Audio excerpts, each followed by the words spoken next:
Frères et sœurs, en la foi en Jésus-Christ, je vous salue tous. Amis téléspectateurs, chers croyants, je voudrais vous accueillir encore ce matin dans votre émission du dimanche, La Voix du Pasteur. La Voix du Pasteur, c'est l'émission qui vient vous exhorter, qui vient vous informer et qui vient partager avec vous. Et ce matin, j'ai le privilège d'avoir dans cette émission deux invités. Le pasteur Pierre Texera et le pasteur Georges Manga. La Voix du Pasteur, c'est l'émission qui est dirigée par le Conseil national protestant et évangélique du Sénégal avec tous les partenaires.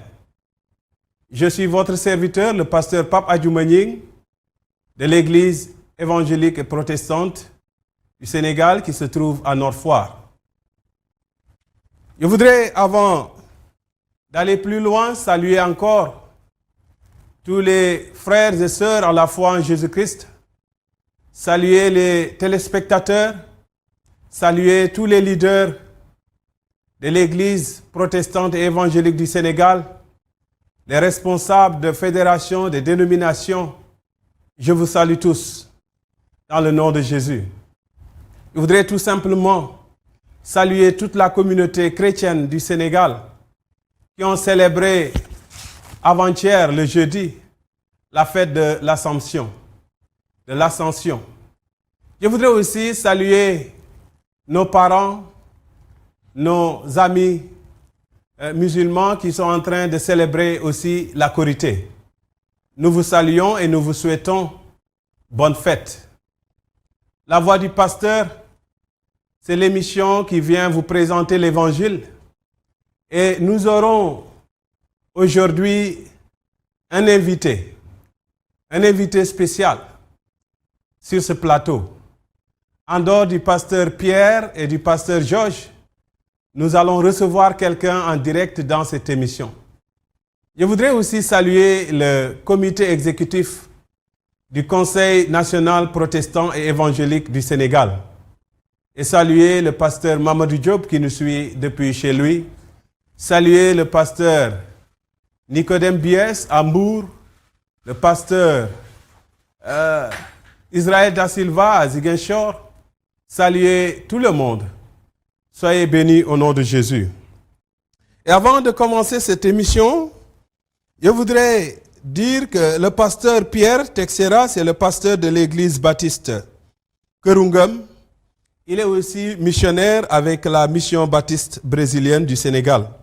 Il est aussi avec son église, membre de la Fraternité évangélique du Sénégal, que je salue le pasteur Gabriel Sagnan en passant et toute son équipe. Le pasteur Georges Manga est le pasteur de l'église Kër Yalla à Liberté 6 Extension. Il est aussi le secrétaire général et l'un des responsables et leaders de l'Association des églises évangéliques du Sénégal. Pasteur Pierre et pasteur Georges, je vous salue tous dans le nom de notre Seigneur Jésus-Christ. Notre thématique de ce matin sera principalement orientée sur des questions liées à la prière, sur des questions liées à l'ascension, sur des questions liées également à la résurrection, à la Pentecôte, puisque l'Église, dans sa globalité, prépare la Pentecôte qui sera la semaine prochaine. Une Pentecôte pas comme les autres. Et ce jour, je voudrais, avant de me tourner vers mes invités, vous encourager, frères et sœurs, à la foi en Jésus-Christ. Même si cette Pentecôte va être une Pentecôte assez particulière, elle sera une Pentecôte comme les autres. L'effusion de l'Esprit sera disponible pour ceux qui sont disposés. Vous savez, j'ai lu une anecdote avec un ami pasteur, Jerry McWay des États-Unis. Il a dit l'histoire de Job. Job était un homme juste, vous trouvez son histoire dans la Bible.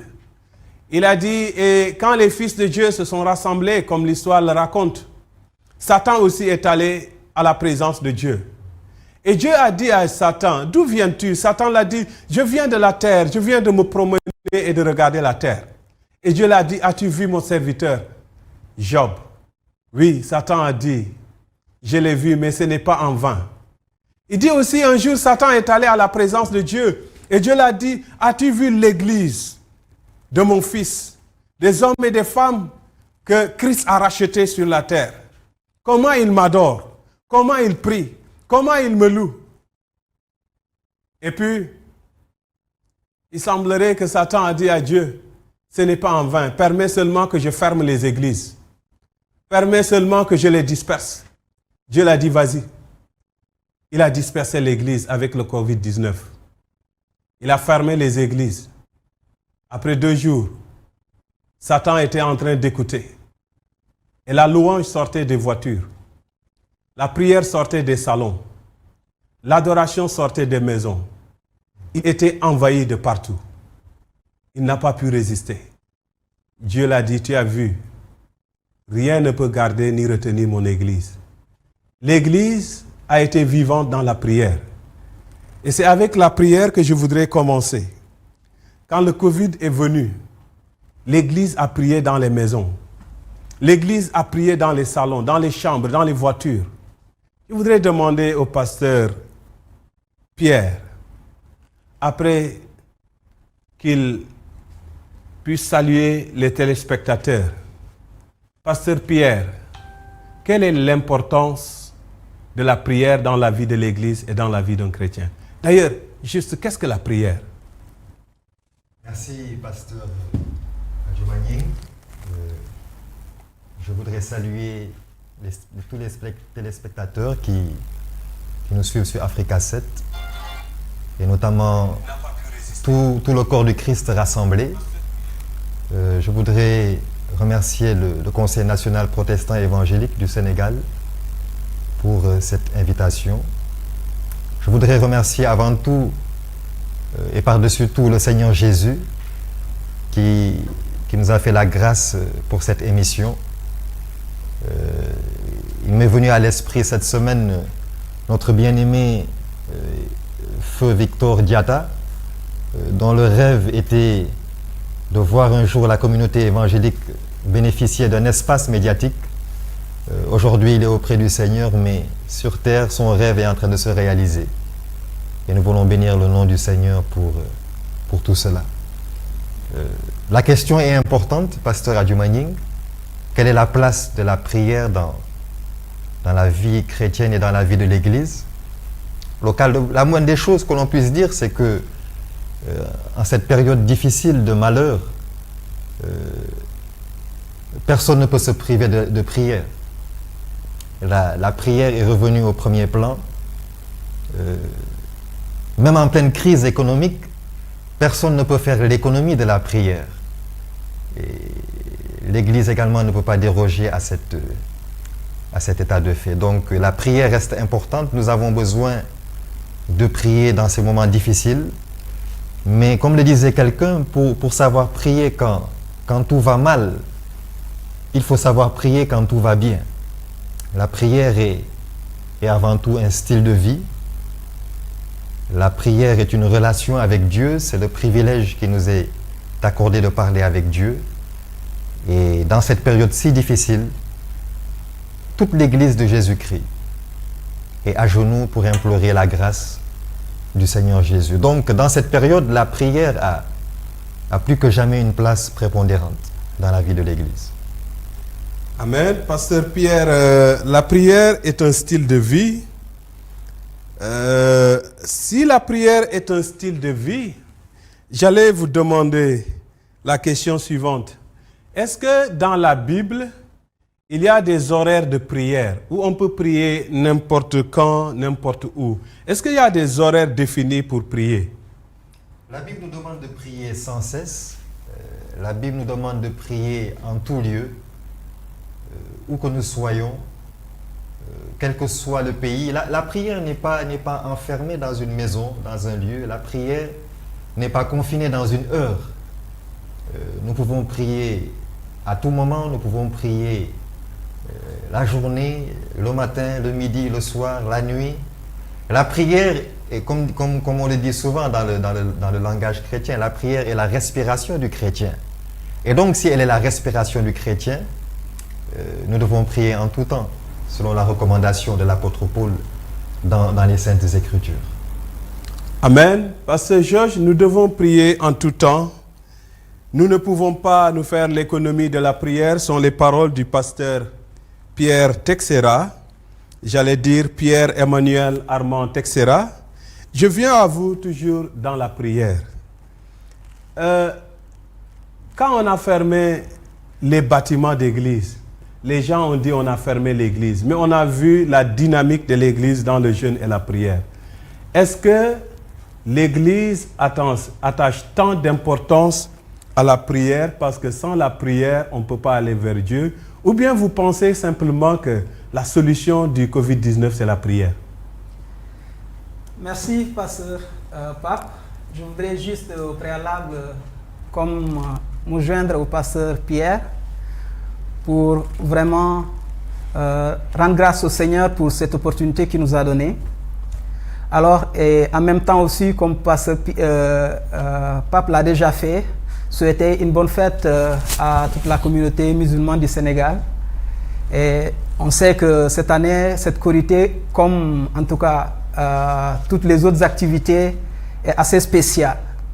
Mais notre prière, c'est que le Seigneur puisse vraiment faire en sorte que cette maladie puisse s'en aller le plus vite possible, afin que les activités puissent reprendre correctement. Alors oui, la prière, c'est vraiment la vie du chrétien.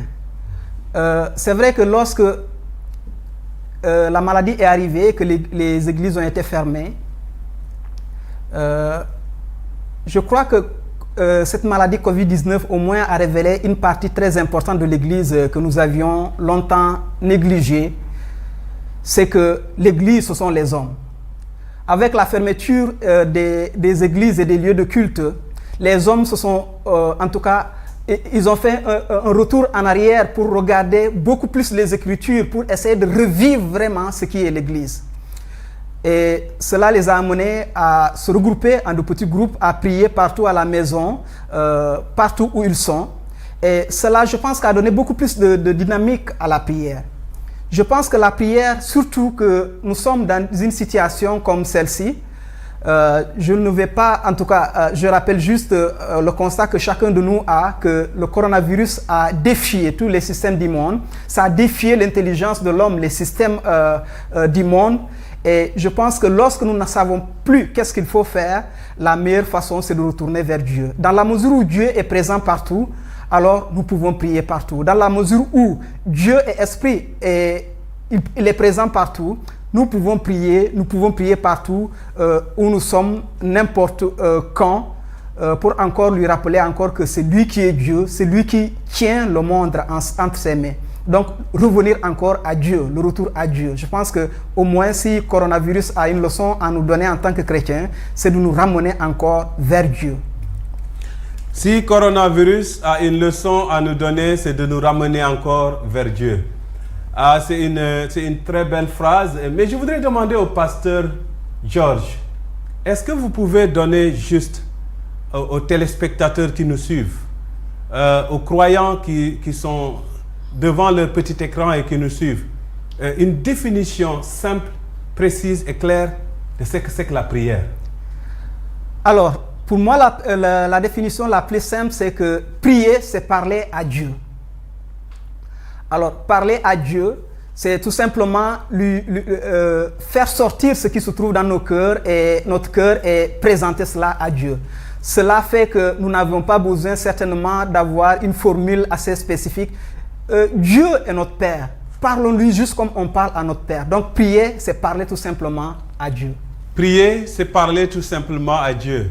Pasteur Pierre, si prier, c'est parler à Dieu, est-ce qu'on peut parler avec Dieu dans toutes les langues? Ou bien il y a une langue spécifique avec laquelle on doit parler à Dieu? Et s'il y a une langue spécifique avec laquelle il faut parler à Dieu, que ferait mon parent qui est au village et qui ne comprend pas cette langue, qui parle peut-être créole ou sérère? Ou bien on peut parler à Dieu avec toutes les langues? Pasteur Pierre.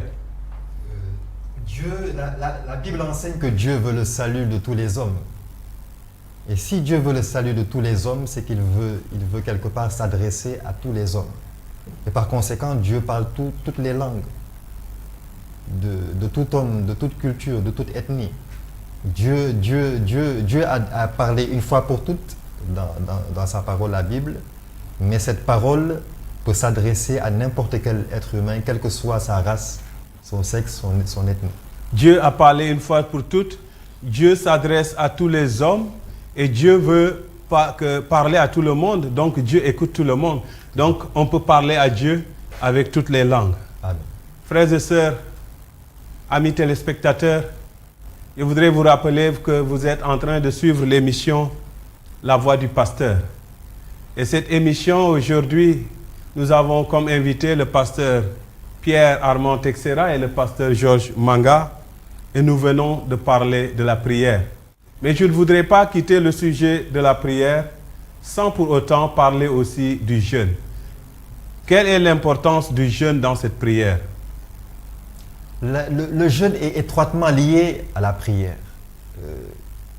Jeûner, c'est prier. Il n'y a jamais de jeûne sans prière et il n'y a jamais de prière sans jeûne. Les deux sont étroitement liés. Le disciple de Jésus qui s'inscrit dans un temps de prière doit intégrer le jeûne à l'intérieur. De la même manière que la personne qui intègre le jeûne dans sa vie doit également associer la prière. Amen. Donc le jeûne nous rend plus efficaces et nous rend disposés et disponibles à la prière. Mesdames, Messieurs, amis téléspectateurs, frères et sœurs dans la foi en Jésus-Christ, je vous disais au début aussi que nous avons un invité.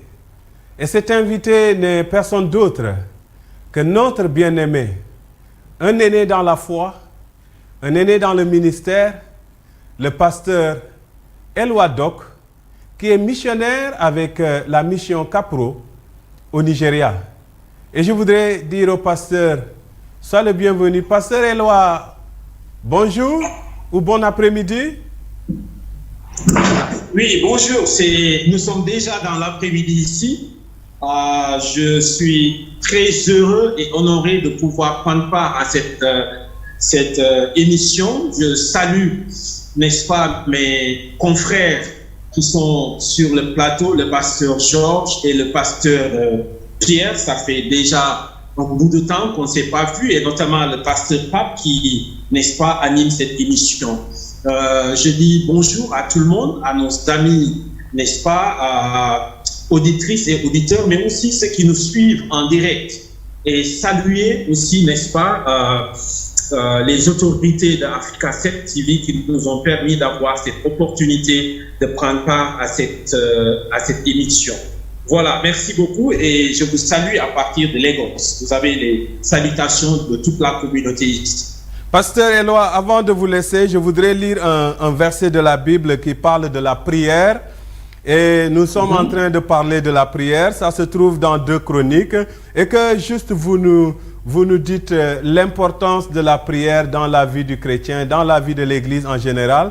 Et dans une situation telle celle que nous vivons, qui est une pandémie, il est écrit dans 2 Chroniques, chapitre 20, le verset 9, il dit, « S'il nous survient quelque calamité, l'épée, le jugement, la peste ou la famine, nous nous présenterons devant cette maison et devant toi, car ton nom est dans cette maison.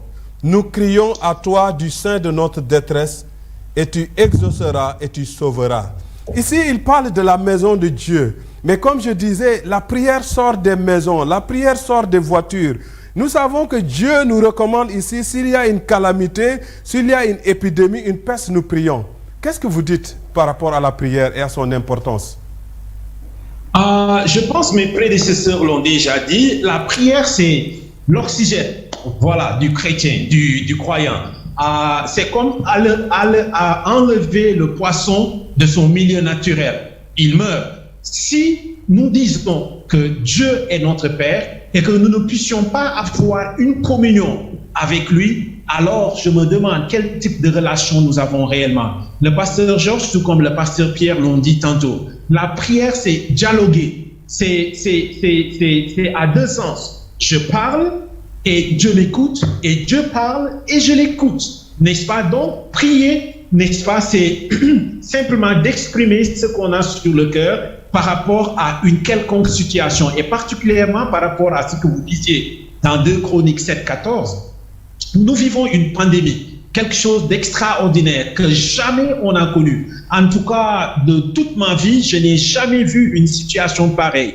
Même dans un rêve, je n'ai jamais vu le monde arriver à un statu quo comme ça, n'est-ce pas? Mais c'est arrivé et nous le faisons face. Et quand de telles choses arrivent, je pense que c'est le pasteur Georges qui disait que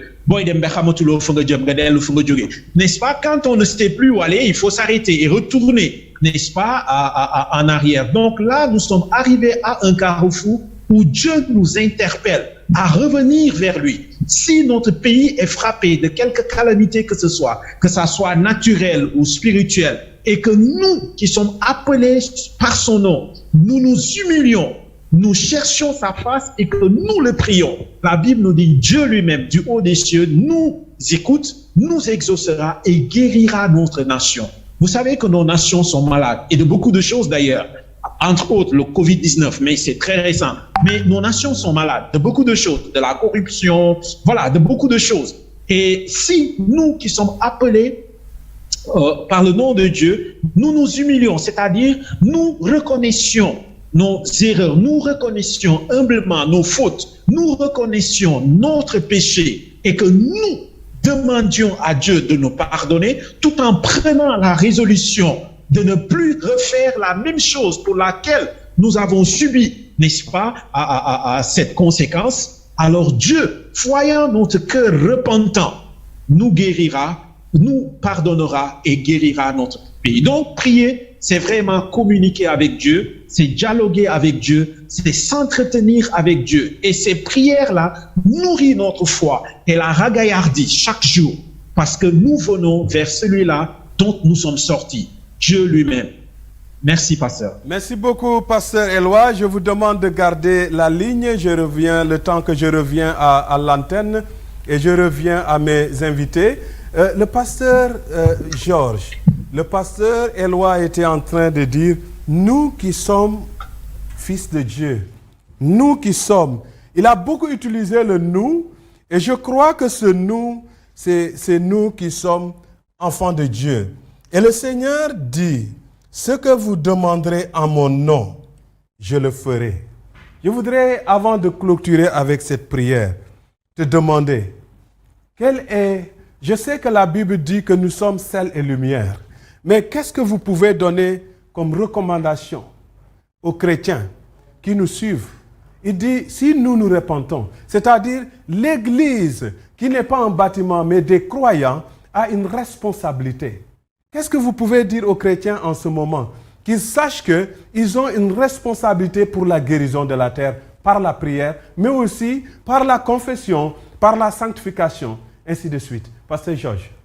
Merci, pasteur Pape. Je vais juste revenir sur 2 éléments que vous avez soulignés en ce qui nous concerne en tant que chrétiens, le sel et la lumière. Nous savons juste le rôle du sel parce que lorsque, par exemple, mes parents serrèrent, lorsqu'ils ont Ils n'ont pas de frigo. Donc, pour conserver la viande, ce qu'ils font, c'est tout simplement utiliser le sel. C'est pour empêcher la corruption. Alors, en tant que chrétiens, nous sommes le sel et nous sommes là pour empêcher que le monde soit plongé dans la corruption. Et l'autre chose, c'est la lumière. La lumière, si vous n'avez pas de lumière, alors vous allez tomber dans un trou, vous allez vous faire mordre par un serpent. En tout cas, le danger est permanent autour de nous. Alors, si c'est ça véritablement notre statut en tant que chrétien, sel et lumière, je crois que lorsque le monde est confronté à des problèmes comme celui-ci, nous avons véritablement une responsabilité en tant que chrétiens. Nous le faisons déjà avec la prière, mais aussi nous devrons aussi aller dans le sens de la sensibilisation parce que quelque part, le monde, quoi qu'on puisse dire, le monde a une certaine responsabilité par rapport à ce que nous vivons comme calamité aujourd'hui. Donc, les chrétiens doivent vraiment s'engager non seulement dans la prière, mais aussi utiliser leur rôle prophétique. C'est à nous d'aider les gens à comprendre pour pouvoir marcher conformément à la volonté de Dieu afin d'éviter véritablement certaines situations. On ne dit pas nécessairement que tout problème est lié à une punition, mais la Bible nous dit effectivement que certaines situations, certains problèmes dans la vie des hommes sont directement liés à notre comportement. Alors, c'est à nous de jouer ce rôle-là pour que le monde ne soit pas corrompu, pour que le monde aussi puisse voir la lumière. Nous avons besoin d'allumer nos lampes afin que les gens puissent vraiment marcher dans la lumière. Merci beaucoup. Nous avons besoin d'allumer nos lumières. Notre lumière, c'est notre vie de tous les jours. Notre lumière, c'est notre témoignage envers les hommes et les femmes qui sont dans le monde. Notre lumière, c'est comment nous nous comportons quand nous sommes seuls et comment nous nous comportons quand nous sommes devant les hommes. C'est notre vie à l'intérieur, c'est notre vie à l'extérieur. Et l'Église doit jouer ce rôle de lumière et de sel. Mais nous avons l'impression que l'Église peut-être parfois se refroidit ou ne joue pas ce rôle, mais ces temps nous permettent de nous relancer et de prier. Je voudrais demander au pasteur Pierre Armand Texera. Pasteur Pierre, est-ce que vous croyez aujourd'hui que ce rôle de l'Église, sachant que l'Église en Afrique est très vivace, que l'Église en Afrique devrait se tenir à la brèche pour jouer ce rôle? Effectivement, l'Église doit être une sentinelle. L'Église d'Afrique doit se mettre à la brèche pour prier. Vous avez tout à l'heure demandé quelles sont les consignes que l'Église peut avoir durant ce temps. Au-delà même de ces consignes, la question c'est de savoir si l'Église a cette volonté, a ce cœur. Je disais dans mes propos préliminaires que si on veut savoir prier quand tout va mal, il faut savoir prier quand tout va bien. Je me pose la question, comment nous prions dans cette période de Covid-19? Est-ce que notre temps de prière s'est intensifié? Est-ce que nous avons retrouvé l'intimité avec Dieu? Parce que c'est finalement l'objectif de Dieu dans ce Covid-19. Est-ce que ce coronavirus nous a permis de nous rapprocher de Dieu par la prière? Ou est-ce que cette pandémie a contribué à développer un isolement et un découragement vis-à-vis de Dieu? Et la prière est une réponse par rapport à cela. La prière est une réponse par rapport à cela. Je voudrais, avant de clôturer ce premier thème ou ce chapitre de la prière, poser à Pasteur Pierre quand même, parce que je vois revenir cette calamité, je vois revenir le nom de Dieu dedans. Est-ce que vous croyez que le Covid-19 est dû à Dieu ou aux hommes? Il ne faudrait pas tout mettre sur le dos de Dieu, comme c'est une fâcheuse tendance chez les hommes. On aime souvent très facilement dire ça vient de Dieu ou encore ça vient du diable. La parole de Dieu dit en Lamentation 3, verset 37, que qui dira qu'une chose arrive sans que Dieu ne l'ait ordonné? Elle est citée par le prophète inspiré Jérémie dans les Lamentations, et d'ailleurs c'est de là qu'est tirée l'expression et le sobriquet populaire, les Jérémiades. Mais il faut préciser que dans ce passage, l'intention de Jérémie n'est pas avant tout de de dire que Dieu est en train d'ordonner les événements heureux comme malheureux, mais son intention ici, c'est de montrer que Dieu est souverain, qu'il contrôle toutes choses, il est celui qui dirige, qui régule, qui ordonne, qui ordonnance. L'histoire, c'est lui qui dirige le vent, c'est lui qui dirige les animaux, les bêtes, c'est lui qui dirige la maladie. Donc, il y a la responsabilité humaine, effectivement, dans cette affaire. Nous en aurons certainement l'occasion d'en parler tout à l'heure. Mais dans toute cette responsabilité humaine, et quelle que soit l'action du diable, tout cela, c'est d'ailleurs ce qui nous réjouit, c'est de savoir que tout cela est sous le contrôle souverain de Dieu. Tout cela est sous le contrôle souverain. Parlons-en maintenant, Pasteur Pierre. Est-ce que le Covid-19 est une 11e plaie d'Égypte? C'est une 11e plaie d'Égypte, et vous faites bien de préciser une 11e plaie d'Égypte, et non la 11e plaie d'Égypte. Le choix de l'article indéfini est intentionnel. Oui, c'est une 11e plaie d'Égypte. Si on en fait une lecture spirituelle à partir du livre de l'Exode, et d'ailleurs ce livre est d'une correspondance et d'une actualité frappante et saisissante. Pour exemple, dans cette Égypte de l'Antiquité, nous avons le peuple d'Israël qui est confiné pendant 400 ans. Nous, on est confinés depuis 2 ou 3 mois et déjà on est en train de crier à l'affolement. Mais ensuite, nous sommes dans l'Égypte de l'Antiquité. Il faut préciser qu'à l'époque, c'est la première puissance du monde. Et dans cette puissance du monde, première puissance économique, elle est frappée par 10 plaies. Nous regardons aujourd'hui, quel est le pays qui est le plus frappé dans le monde par la pandémie? Les États-Unis, première puissance du monde. Donc ce livre nous parle beaucoup, et les plaies qui s'abattent, justement, méritent de poser la question, pourquoi il y a eu 10 plaies? Évidemment, Dieu voulait sauver son peuple, mais derrière le salut de ce peuple, il était également question de renverser les idoles et les dieux d'Égypte. Mais Pasteur Pierre, quand vous dites, vous faites la comparaison avec l'Égypte, avec les 10 plaies, avec le nombre de morts, vous citez la première puissance du monde, et nous voyons aussi ce que les autres peuples du monde ont subi. Nous savons les 10 plaies, il y avait aussi une parole, la voix de Dieu derrière pour les enfants d'Israël, c'est « Laissez aller mon peuple pour m'adorer ». Et tu es en train de dire que Dieu est en train de dire à l'humanité « Laissez l'Église tranquille pour qu'elle m'adore ». Pas nécessairement. Dieu, en permettant le Covid-19, d'ailleurs j'utilise l'expression dans le premier livre que je suis en train d'écrire, il utilise dans sa souveraineté le Covid-19 pour détruire les idoles. Le monde où nous sommes est foncièrement idolâtre. Le monde est tourné vers l'idolâtrie. Dieu veut se révéler au monde pour montrer qu'il est le Dieu vivant. Et il veut que son peuple l'adore. D'abord, avant même, comme vous l'avez dit, de laisser son peuple aller l'adorer, Dieu même nous appelle à un examen, nous-mêmes, en tant qu'Église. L'apôtre Jean termine sa première épître en disant, il fait cet appel solennel, « Petit enfant, méfiez-vous des idoles ». Les idoles sont en train de gagner du terrain dans les églises.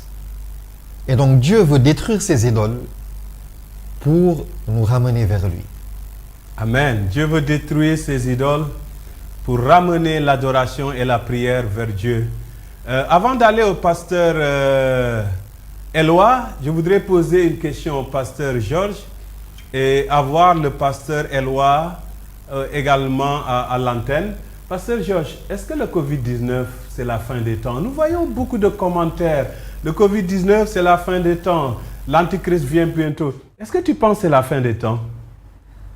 Alors, je ne saurais dire directement que c'est la fin des temps, mais lorsque nous lisons par exemple Matthieu chapitre 24, nous voyons beaucoup de signes de la fin des temps.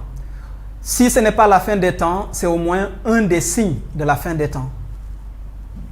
C'est un des signes de la fin des temps parce que la façon dont ça se manifeste, ça ressemble étrangement à des calamités qui ont été décrites dans le livre de Matthieu, le chapitre 24, et également dans le livre de l'Apocalypse. Merci, merci. C'est un signe de la fin des temps. Pasteur Éloi, je vais vous poser 2 questions à la fois. La première, c'est je voudrais juste que vous vous prononciez sur ce que nos 2 invités viennent de dire. Avec le Covid-19, Dieu est en train de parler à l'humanité, mais aussi de parler à l'Église. Que ça vient de Dieu, que ça vient des hommes, le plus important, c'est que nous devons discerner la voix de Dieu dans cette affaire. Je voudrais que vous fassiez un commentaire et puis je vous pose une question. Pendant votre première intervention, vous avez parlé de l'arrêt que le monde a connu avec ce Covid-19. Dans tous les secteurs et dans tous les segments, il y a eu un arrêt brusque. Je voudrais vous poser la question. Est-ce que cet arrêt a eu un impact sur la mission? Parce que l'Église est appelée aussi à la mission. Vous êtes sur le terrain missionnaire. Y a-t-il un impact sur la mission due au Covid-19? Pasteur Éloi. Si, Pasteur Pa, permettez-moi de commencer par la dernière question. Le message que le Seigneur nous a adressé reste le même. Il est inchangé. C'est d'aller et de faire de toutes les nations des disciples. Ce message ne va pas changer. Le Covid-19 ne va pas l'impacter, sauf du fait que nous sommes envoyés vers des personnes qui sont encore en marge de l'évangile. Et ces personnes aujourd'hui sont appelées au confinement, au distanciement, etc., etc. Mais même au sein de cela, le message doit continuer à être prêché. Paul disait à Timothée, son fils dans la foi, prêche l'évangile, en temps favorable ou non. Et la situation du Covid-19, on allait dire que c'est en temps non favorable. Mais devrions-nous nous taire? Non. Parce que certainement, le Covid-19 est en train de faire des ravages. Imaginez-vous le nombre de personnes qui meurent par jour. En écoutant les médias, en suivant la télé, si on y prend garde avec ce confinement, certaines personnes vont déprimer. Parce que c'est comme si tout le monde est en train de mourir autour de toi. Et cela me rappelle la Grande Guerre. Et je pense que le pasteur Georges en a fait allusion. Les gens vont se demander, serait-il la fin du monde? Après la Grande Guerre, les gens pensaient que c'était la fin du monde. Tout allait s'arrêter. Mais non, les amis, après la guerre, il y a eu bien la vie. Et d'ailleurs, il y a eu une deuxième guerre qui a fait plus de morts, plus de dégâts que la première. Et cependant, le monde a toujours vécu. Now, le Covid-19 n'est pas la fin du monde. Après le Covid, ça va bien continuer. D'ailleurs, beaucoup de gouvernements sont en train, n'est-ce pas, d'alléger les mesures, n'est-ce pas, de restriction. C'est juste pour dire que les gens croient qu'au-delà du Covid, il y a la vie. Mais non, la vie ne se trouve en aucun autre qu'en Jésus. Parce que la Bible nous dit que sous les cieux, il n'est donné aucun autre nom par lequel nous devions être sauvés. C'est seulement le nom de Jésus. Parce qu'il est clair aussi, Timothée le dit, qu'il n'y a qu'un seul Dieu et un seul médiateur entre les hommes et Dieu. Et c'est Jésus-Christ homme. Non, les frontières sont fermées, je ne peux plus voyager comme auparavant, je ne peux plus aller rendre visite à certaines communautés, n'est-ce pas, qui sont enclavées, etc., etc. Mais je ne voudrais pas dire la magie de la technologie, mais en tout cas, par la technologie, vous êtes à Dakar, je suis à Lagos, je me trouve dans ma maison, dans mon bureau, et je suis en train de communiquer avec vous. Donc, il y a ce moyen-là, n'est-ce pas, de pouvoir continuer à donner aux airs, n'est-ce pas, la voix de l'évangile pour que les personnes les plus reculées puissent aujourd'hui entendre distinctement ce message et avoir le choix de dire oui ou non. Parce que l'évangile, nous le prêchons, mais les gens sont libres de prendre ou non. Mais aussi, ils sont responsables.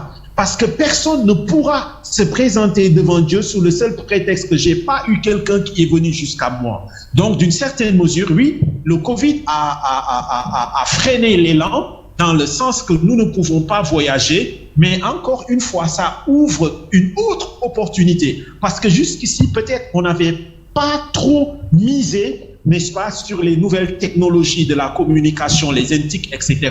Mais aujourd'hui, nous le maximisons. Non, pour revenir sur l'autre aspect que vous avez parlé par rapport à la prière, et je réitère et je bénis Dieu que vous avez, n'est-ce pas, des personnes capables autour de vous là-bas et qui sont en train, ma foi, d'apporter une réponse extraordinaire à tout ce que nous sommes en train de dire, n'est-ce pas? Dieu, il est au contrôle, les amis. D'aucuns pensent que peut-être il a créé, mais il a perdu le contrôle ou il a oublié la clé quelque part. Non, Dieu est parfaitement au contrôle de ce qui se passe. Et je pense que c'est le pasteur Pierre qui le disait, Dieu n'est pas surpris par le Covid. Moi, je peux être surpris, mais Dieu n'est pas du tout surpris parce qu'il n'y a personne qui peut dire qu'une chose arrive et qu'elle arrive si Dieu ne l'a pas permis, justement. Donc, si il est vrai que Dieu l'a permis, alors serait-il l'auteur du mal? Certainement pas. Le mal arrive lorsque l'homme décide, de par son propre chef, de se détourner de Dieu et de prendre les choses en main. Et cela a commencé depuis le jardin d'Éden, quand Adam et Ève ont décidé, n'est-ce pas, de prendre les choses en main. Et malheureusement, le diable nous suggère toujours d'être ce qu'on est déjà. Il dit, Dieu sait, si vous mangez ce fruit, vous serez comme des dieux. Mais écoutez, Adam et Ève avaient déjà été créés à l'image de Dieu et à la ressemblance de Dieu. Ils n'avaient plus besoin d'être comme Dieu, ils étaient comme Dieu. Et le psaume 82 nous dit, mais vous êtes des dieux. J'espère que vous comprenez ce que je dis. Donc souvent, le diable vient, n'est-ce pas, par ruse, nous proposer ce que nous sommes déjà. Et notez bien, une ruse, c'est pas de l'intelligence, les amis. Je vais vous définir ce qu'est une ruse, avec votre permission. Une ruse, c'est un moyen subtil dont on se sert pour tromper l'autre.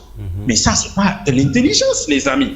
Et malheureusement, l'homme a jeté ce que Dieu lui avait donné et pensant prendre en charge sa destinée en main, il est passé à côté de la plaque. Et voilà pourquoi on atterrit dans ce que nous sommes. Non, que l'origine soit d'un laboratoire qui a mal manipulé, etc., nous ne savons pas. Moi, je ne suis pas scientifique. Je ne veux pas aller dans ce domaine. Mais peu importe, ce qui arrive, arrive parce que quelque part, Dieu a voulu pour nous ramener à lui et nous montrer nos limites.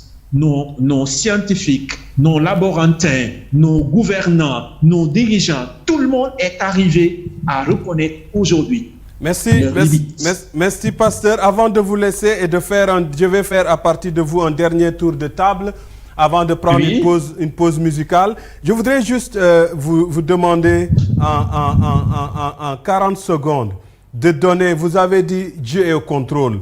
Vous avez dit le diable nous présente une ruse pour nous proposer ce que nous sommes déjà. Je voudrais que vous lancez un message. Vous avez dit vous êtes à Lagos, vous êtes avec nous, mais vous êtes en contact avec le monde entier ce matin ou en ce début d'après-midi. Quel est le message d'espérance, le message de fermeté dans la foi que vous lancez en 45 secondes à tous ceux qui nous suivent, avant que je fasse un dernier tour de table et de prendre une pause musicale et de revenir dans la deuxième partie qui est aussi très importante. Un message d'espérance et de fermeté. Ok, pasteur, en un mot, croyons en Dieu. Covid-19, ce n'est pas la fin. Au-delà de Covid-19, il y aura toujours la vie. Et la vie en abondance, en Jésus et en Jésus seul.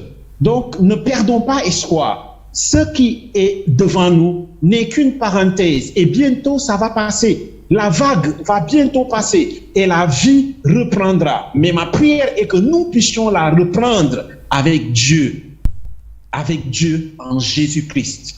Amen. Merci beaucoup. La vie va continuer avec Dieu en Jésus-Christ. Quel est le message d'espérance, de fortification et de fermeté dans la foi que vous lancez aux amis téléspectateurs, à ceux qui nous suivent par Facebook, par YouTube, que nous saluons d'ailleurs parce qu'ils sont en train aussi de manifester leur amour envers cette émission. Pasteur Pierre, quel est le message que vous lancez? Brièvement, de manière simple et de manière claire, le Covid-19 n'a pas changé et ne changera jamais Dieu. Dieu est le même hier, il est le même aujourd'hui, même avec le Covid-19, il sera le même demain. Et par conséquent, nous pouvons nous accrocher à lui en Jésus-Christ. Amen. Accrochons-nous à Dieu. Dieu n'a pas changé. Il est le même hier, aujourd'hui et éternellement. Voici un message d'espérance, d'espoir, un message de fermeté. Le Seigneur disait, quand le Fils de l'homme viendra, trouvera-t-il la foi sur terre? Pasteur Georges, avec tous ces signes, toutes ces tribulations, pensez-vous que le Fils de l'homme trouvera la foi sur terre? Oui, je crois bien que le Seigneur va trouver encore de la foi sur la terre parce que c'est ce que nous sommes en train de faire aujourd'hui. Je crois ça c'est véritablement une bonne opportunité pour nous encore de montrer notre fidélité à Dieu parce que lui, sa fidélité, il l'a toujours démontré. Même si nous ne sommes pas fidèles, lui, il reste fidèle. Et je pense que c'est dans ces situations difficiles que nous devrons encore montrer de plus quel est notre engagement par rapport à Dieu, quel est le niveau de notre foi et de pouvoir lui manifester véritablement notre fidélité, notre attachement véritablement à Dieu. Frères et sœurs, à la fois en Jésus-Christ, amis téléspectateurs, chers auditeurs, auditrices, vous qui suivez votre émission La Voix du Pasteur, cette émission qui est animée et qui vous est proposée par le Conseil national protestant et évangélique du Sénégal, nous vous donnons une petite page musicale et nous revenons tout à l'heure sur la deuxième partie que nous allons consacrer à la Pentecôte, à la promesse du Saint-Esprit que le Seigneur a fait. Je voudrais vous saluer et remercier mes invités qui sont le pasteur Pierre Armand Texera, le pasteur Georges Manga et le pasteur Eloi Dok qui est de l'autre côté de Lagos du Nigeria. Shalom, à tout à l'heure. Alléluia. Nous rendons toute la gloire à notre Dieu et à notre Seigneur qui nous a rachetés par le sang de l'agneau Jésus-Christ et qui, par adoption, a fait de nous des enfants de Dieu. Amis téléspectateurs, frères et sœurs dans la foi, vous êtes dans votre émission La Voix du Pasteur. Et cette deuxième partie sera consacrée à la Pentecôte et au Saint-Esprit. Avant d'aller à cette deuxième partie, je voudrais rapidement poser une question quand même à Pasteur Pierre et à Pasteur Georges. Avant la Pentecôte, il y a l'Ascension. Mais j'observe que l'Ascension n'est pas célébrée, fêtée, n'attire pas des festivités comme Noël, comme Pâques, comme la Pentecôte. Pourquoi l'Ascension n'est pas assez considérée comme ça, Pasteur Pierre? Effectivement, la question mérite d'être posée. Pourquoi l'Ascension n'a pas cette même ferveur, ce même engouement que des fêtes comme la Pâque, comme Noël, comme la Pentecôte, sachant que l'Ascension précède la Pentecôte. L'Ascension n'a-t-elle pas un rôle prépondérant dans l'histoire du salut, dans l'histoire dans l'œuvre du Seigneur Jésus-Christ? La question est pertinente et elle mérite d'être réfléchie. La question est pertinente, elle mérite d'être posée, d'être réfléchie. Je voudrais demander encore au pasteur Pierre, il y a eu combien de jours entre la résurrection et l'ascension? Et combien de jours entre l'ascension et la Pentecôte? Et combien de jours entre la résurrection et la Pentecôte? Alors, nous sommes entre 40 jours de la résurrection à l'ascension, 10 jours entre l'ascension et la Pentecôte. Et donc, encore une fois, on se repose encore la question, pourquoi l'ascension, pourquoi on constate une indifférence de l'ascension dans certains milieux de certaines communautés? Donc, de la résurrection de notre Seigneur à la venue du Saint-Esprit, il y a eu 50 jours. L'ascension, Pasteur Georges, pouvez-vous nous dire rapidement en 2-3 phrases, qu'est-ce que l'ascension même? C'est quoi l'ascension? Alors, l'ascension, c'est la montée de notre Seigneur Jésus-Christ, parce que lorsqu'il a exécuté en tout cas son ministère sur la terre et lorsqu'il a été, il a été tué, donc enterré, et le 3e jour il est ressuscité. La Bible dit qu'il est resté 40 jours donc auprès sur la terre, donc et après le 40e jour, donc, il est monté au ciel pour retourner donc au ciel. Donc, ça marque véritablement la fin, ça marque la dernière rencontre physique et terrestre de Jésus avec ses disciples. Donc, c'est le dernier moment que les disciples ont eu de rencontrer physiquement notre Seigneur. Donc, l'ascension, c'est la montée du Seigneur au ciel. Et ça résume le pourquoi de ce que Pasteur Pierre dit. C'est un événement majeur. Parce que si le Seigneur n'est pas monté, le Seigneur ne reviendra pas. Et que nous savons que même les temps, la création entière soupire pour attendre le retour du Seigneur. Et si le Seigneur n'est pas monté, le Seigneur ne serait pas revenu. L'ascension est si importante parce qu'après la résurrection, le Seigneur est apparu aux hommes pendant 40 jours. Autrement dit, après sa mort physique, et j'ai l'habitude de dire, la mort et l'enterrement, quand un homme est enterré, c'est l'acte définitif de sa mort. Vous savez, dans nos cultures, on peut dire un tel est... Chez les Djola, les vieux là, ils meurent, ils ressuscitent. Mais ils ressuscitent quand ils ne sont pas enterrés. Une fois qu'un homme est enterré dans le tombeau, le sable sur lui, il ne ressuscite plus.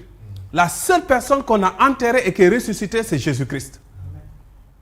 Et quand il est ressuscité, il n'est pas allé directement au ciel, il est sorti du tombeau, il est apparu pendant 40 jours.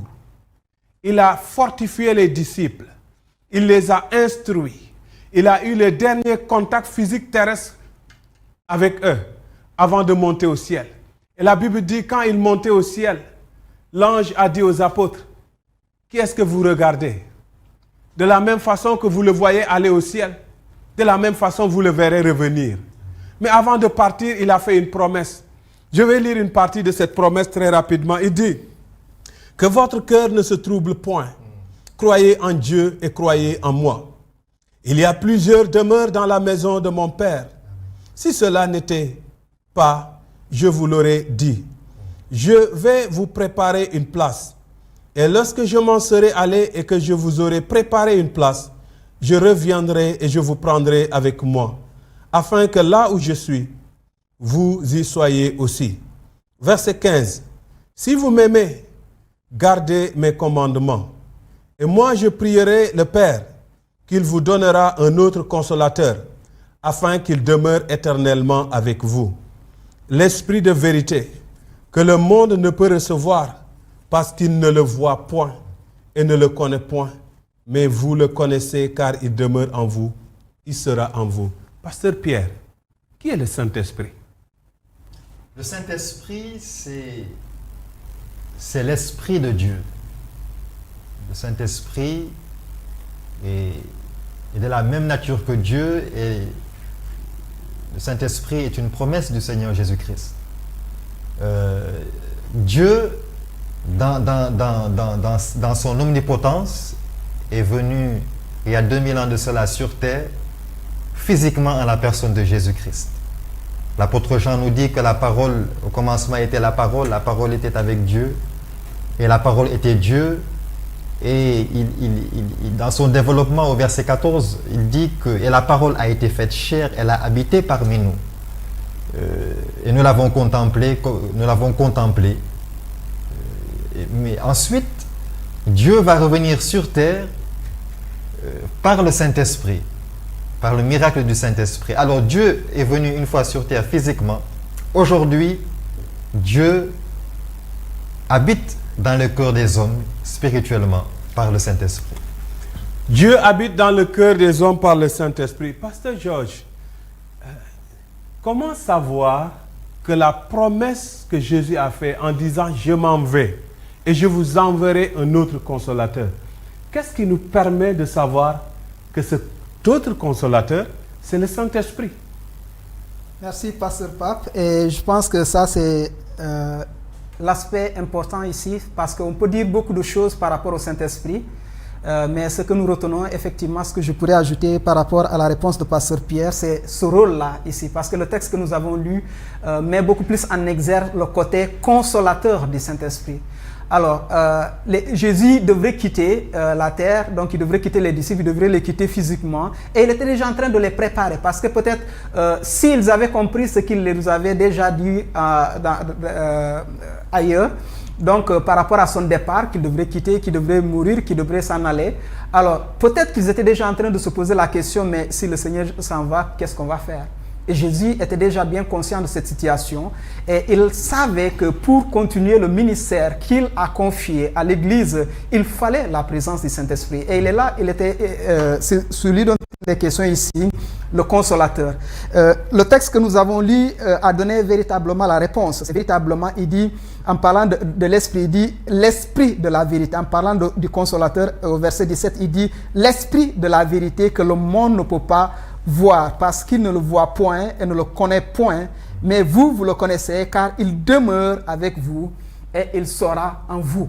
Donc le Saint-Esprit va être avec les disciples, et je pense que ce rôle du Saint-Esprit, en tout cas, se manifeste donc le jour de la Pentecôte, et dont nous allons parler plus tard.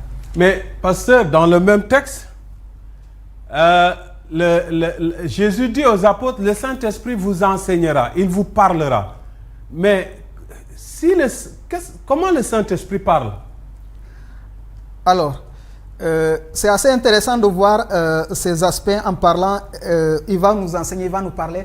Le Saint-Esprit, donc, c'est pas ce qu'il faut souligner ici, c'est de dire que ce n'est pas une personne, ça veut dire en tant qu'un être avec un corps. Donc il dit, il sera en vous. Donc il va parler. Si il demeurera avec vous et il sera en vous. Donc il va parler dans la vie des chrétiens. Celui qui a le Saint-Esprit en lui, le Saint-Esprit parle avec lui. Il parle en lui-même. Donc voilà. Voilà. Pasteur Georges est en train de nous dire que la voix du Saint-Esprit est une voix intérieure. Que la voix du Saint-Esprit est une voix qui s'adresse à notre esprit. Que la voix du Saint-Esprit, nous ne pouvons pas l'entendre si on n'est pas en Jésus-Christ. Parce que celui par excellence par qui nous recevons le Saint-Esprit, c'est Jésus. C'est lui qui l'envoie, mais il l'envoie à ceux qui croient en lui. Il nous envoie le Saint-Esprit.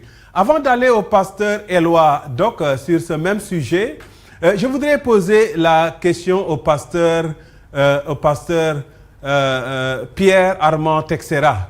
Pasteur, nous savons aussi qu'il y a quand même un certain débat sur cette question de la promesse que Jésus a faite de la personne du Saint-Esprit. Voulez-vous un peu définir ce que c'est une personne? Comment on peut reconnaître une personne pour savoir est-ce que le Saint-Esprit a les mêmes caractéristiques? Une personne, elle a des émotions. La Bible nous recommande de ne pas attrister le Saint-Esprit qui est en vous. Déjà là, c'est déjà un élément très, très, très important qui nous est donné dans les Écritures. Cela veut donc dire que de la même manière qu'une personne éprouve des émotions, de cette même manière, de cette même façon, le Saint-Esprit également peut être blessé. Et ça, c'est une caractéristique à prendre en compte dans la personnalité du Saint-Esprit. Amen. N'attristez pas le Saint-Esprit. Donc le Saint-Esprit est une personne avec des émotions qui habitent à l'intérieur de nous. Je voudrais demander au pasteur Éloi Doc, au-delà de la définition de la personne du Saint-Esprit, au-delà de la promesse de Jésus-Christ, nous avons eu aussi à parler au début qu'après 10 jours de l'ascension, le Saint-Esprit est descendu. Je voudrais que vous parlez aussi en même temps de l'importance de la Pentecôte. Sur le plan historique, sur le plan de la naissance de l'Église, sur le plan de la foi, l'arrivée, la descente du Saint-Esprit, quel est son impact sur la foi?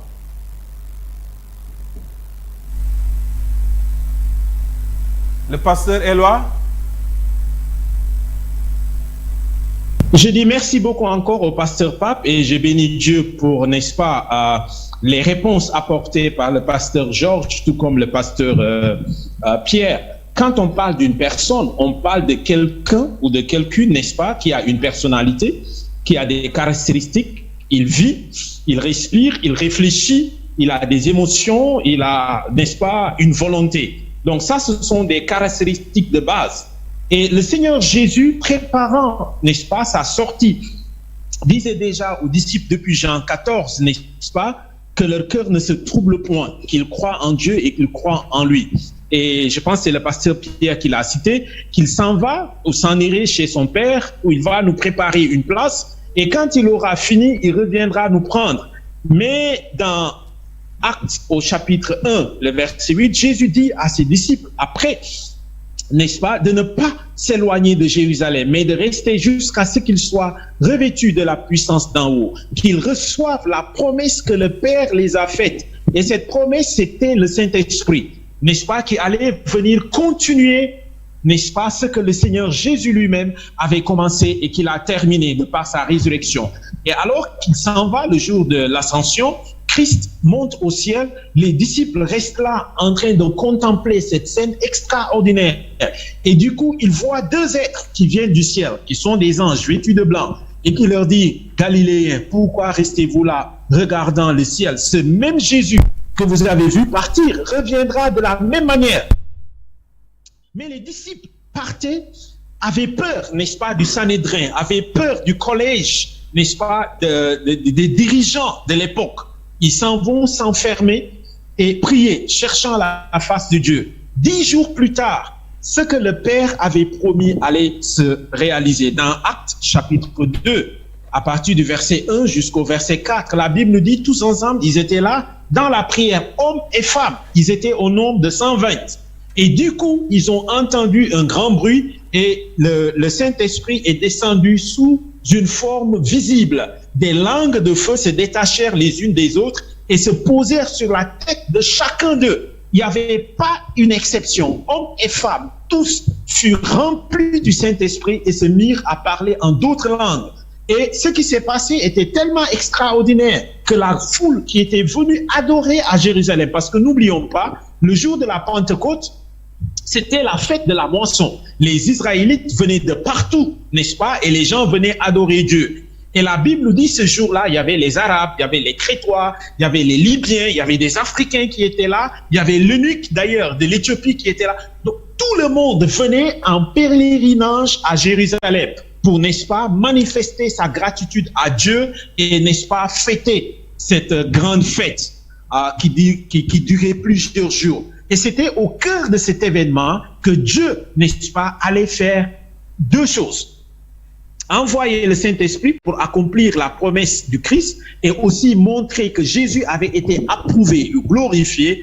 Et deuxièmement, la naissance de l'Église. Donc le jour de la Pentecôte, deux choses se passent, n'est-ce pas? La venue du Saint-Esprit qui va marquer aussi, n'est-ce pas, la naissance de l'Église comme nous le connaissons aujourd'hui. Et ce jour-là, Pierre sortira et parlera à la grande foule.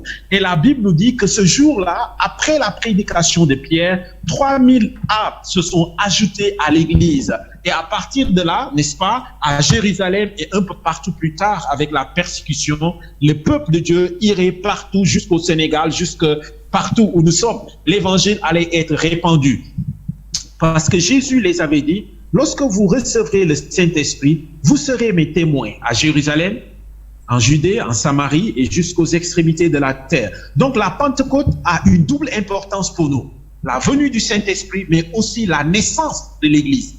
Donc voilà un peu ce que je voulais ajouter à tout ce qu'ils ont dit. Et bientôt, je pense le dimanche prochain, on va célébrer encore, n'est-ce pas, la Pentecôte qui marque, pour nous en tout cas, et la venue du Saint-Esprit qui nous rend capables d'être des témoins de Jésus. Parce que sans le Saint-Esprit, on ne pourrait pas faire ce travail. Il est vivant et c'est lui qui nous entraîne et c'est lui qui convainc de péché, de justice et de jugement. Nous prêchons, mais c'est le Saint-Esprit qui va convaincre les cœurs, n'est-ce pas, de justice, de jugement et de péché. Et l'Église, n'est-ce pas, depuis ce jour-là, ma foi continue à aller de l'avant, à gagner du terrain et à répandre la bonne nouvelle de Jésus-Christ. Merci, Pasteur Éloi. J'ai une dernière question pour vous avant de vous libérer ce matin. Je voudrais rappeler que le Pasteur Éloi Doc est un missionnaire avec l'église Capro, mais c'est simplement un missionnaire de l'Église protestante et évangélique du Sénégal au Nigeria. C'est notre missionnaire. Nous sommes fiers en tant que Sénégalais, en tant que nation, de pouvoir compter un de nos fils que nous envoyons à la mission. Je voudrais aussi dire que le pasteur Eloi a eu beaucoup de responsabilités ici, notamment président de la Fraternité évangélique du Sénégal. Je voudrais te demander de dire le dernier mot, mais en disant le dernier mot, je te pose une petite question. Comment célébrer Pentecôte chez soi, à la maison? Et après, vous dites le dernier mot. Comment le fêter? Mais écoutez, comme le veut le jour, comme on fait tous les autres jours, en fait, ici, il ne s'agit pas forcément d'un jour particulier. Mais pour moi, ma fille a fêté son anniversaire il y a 3 ou 4 jours, le 20 mai passé. On était en famille au sein de ce confinement. On est parti, n'est-ce pas, nous rassembler. Elle a changé, s'est mis dans ses beaux draps, etc. On a eu un très bon repas en famille et quelques amis sont passés. On a partagé un gâteau. Pour moi, fêter la Pentecôte, même dans ce Covid, dans cette pandémie, face à cette pandémie, pour moi, c'est de démontrer encore une fois de plus notre foi, n'est-ce pas, et marquer encore la naissance de l'Église. Merci. On doit la fêter en permettant que le Saint-Esprit prenne toute sa place dans notre vie. Merci. Et nous conduise dans une nouvelle dimension avec notre Dieu. Merci beaucoup. N'est-ce pas, ceux qui auront l'opportunité de se rassembler en petites communautés dans des églises ou, je veux dire, dans des bâtiments, simplement permettre au Saint-Esprit d'encore se manifester parmi nous et nous ragaillardir pour mieux prêcher l'évangile. Merci infiniment, pasteur Eloi. Que Dieu vous bénisse. Au revoir et bon après-midi à Lagos. Pasteur Pierre, votre dernier mot, le temps est pratiquement terminé. Votre dernier mot par rapport à la semaine de Pentecôte et qu'est-ce que vous dites aux téléspectateurs en 30 secondes? Que le Saint-Esprit habite dans nos cœurs, que nous soyons remplis du Saint-Esprit et que s'il y a des personnes qui nous suivent et qui ne connaissent pas le Saint-Esprit, que cette semaine soit l'occasion pour Dieu de se révéler à eux en Jésus et de leur accorder le don magnifique du Saint-Esprit. Pasteur Georges, votre dernier mot?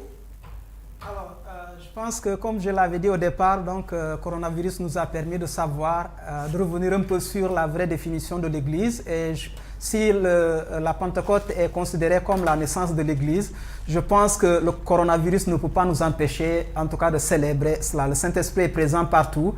Que le Saint-Esprit puisse vraiment se répandre dans la vie de chacun et manifester sa puissance et surtout se manifester dans la vie des chrétiens pour nous permettre d'exercer le ministère que le Seigneur nous a confié. Merci, pasteur Pierre Texera. Merci, pasteur Georges Manga. Merci à la technique. Merci au caméraman. Merci au pasteur Eloi Doc. Vous êtes avec l'émission La Voix du Pasteur qui prend fin. Je voudrais, avant de terminer, remercier le pasteur Pierre qui a offert à tous ceux qui ont participé à l'émission d'aujourd'hui et ceux qui participeront à l'émission du dimanche prochain. Le pasteur Pierre vient de nous offrir des masques pour nous protéger, des masques à la fabrique de Jésus-Christ. Et nous voulons le remercier et remercier également son Église qui nous a offert. Et j'en profite pour lancer un appel à tous ceux qui veulent faire passer des annonces à l'émission La Voix du Pasteur. Vous êtes les bienvenus. Je remercie Vision Mondiale. Je remercie toutes les ONG chrétiennes. Je voudrais parler de CBN, de partenaires. Vous tous, vous êtes les bienvenus dans cette émission pour faire passer vos annonces. Je voudrais aussi saluer toute l'Église du Sénégal, saluer tous les téléspectateurs qui nous ont suivis. Dimanche prochain, il y aura un numéro de La Voix du Pasteur de 12h à 13h30. C'est l'émission qui vous est présentée par votre serviteur, le pasteur Pape Adjoumaning, et également le Conseil national protestant et évangélique du Sénégal. Je voulais dire aussi à tous ceux qui ont manifesté l'envie d'entendre cette émission en langue nationale. Oui, il y en a en langue nationale avec le pasteur Ahmed Fall que nous saluons ici. Soyez bénis au nom de Jésus. À dimanche prochain.